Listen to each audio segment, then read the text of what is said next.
है। Subjective question की तैयारी अब से शुरू हो रहा है, तो आप लोग ज़रूर ही सब्जेक्टिव क्वेश्चन को याद कर लीजिए।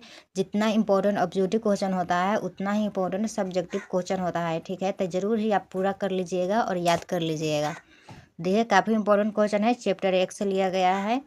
कोई प्रश्न है, पोषण क्या है, इसके प्रमुख प्रकार कौन कौन से हैं, ठीक है। आपको बताना है पोषण क्या है, इसके मुख्य प्रकार कौन कौन से हैं। तो आप इसका उत्तर याद रखिएगा। जीवों द्वारा भोजन प्राप्त करने तथा उससे ऊर्जा और आवश्यक पदार्थ प्राप्त करने की प्रक्रिया को पोषण कहते हैं। इसके प्रमुख प्रकार होते हैं, ठीक है। कौन कौन से प्रकार है, स्वपोषी पोषण और परपोषी पोषण, ठीक है। दो ही प्रकार होते हैं पोषण के, स्वपोषी पोषण और परपोषी पोषण। नेक्स्ट क्वेश्चन है प्रकाश संश्लेषण क्या है, ठीक है। आपको याद रखना है प्रकाश संश्लेषण क्या है।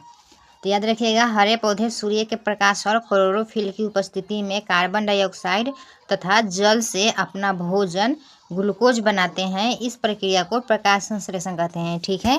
इस तरह से आप इसे याद रखिए, काफ़ी आसान है। देखिए क्वेश्चन नंबर 3 है, मानव में श्वसन की प्रक्रिया समझाइए, ठीक है। आपको मानव में श्वसन की प्रक्रिया को समझाना है। तो इसे आप याद रखिएगा, मनुष्य ऑक्सीजन को फेफड़े के द्वारा अंदर लेता है। ऑक्सीजन रक्त के माध्यम से कोशिकाओं तक पहुंचती है, जहां भोजन का ऑक्सीकरण होकर ऊर्जा, कार्बन डाइऑक्साइड और जल बनते हैं। कार्बन डाइऑक्साइड को श्वसन के द्वारा बाहर निकाला जाता है, ठीक है। इसे आप याद रखिएगा। क्वेश्चन नंबर 4 है, रक्त के मुख्य घटक कौन कौन से हैं, इनके कार्य क्या है, ठीक है। आप इसे याद रखिएगा। रक्त के मुख्य घटक प्लाज्मा, लाल रक्त कोशिकाएं, श्वेत रक्त कोशिकाएं और प्लेटलेट्स है, ठीक है।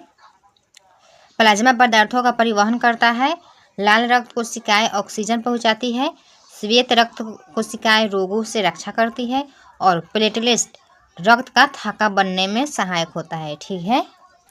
आप इसे इस तरह से याद रखिएगा। क्वेश्चन है, मानव में उत्सर्जन कैसे होता है, ठीक है। तो इसे आप याद रखिएगा। मानव में मुख्य उत्सर्जी अंग वृक्क यानी किडनी है। वृक्क रक्त से अपशिष्ट पदार्थों को छानकर मूत्र बनाते हैं। मूत्रवाहिनी से मूत्राशय में पहुंचता है और फिर से मूत्र मार्ग द्वारा शरीर से बाहर निकल जाता है, ठीक है। यह है मानव में उत्सर्जन कैसे होता है, इसे आप याद रखिएगा। आप क्वेश्चन का स्क्रीनशॉट ले लीजिए, आप अभी याद कर लीजिएगा या बाद में याद कर लीजिएगा, ठीक है।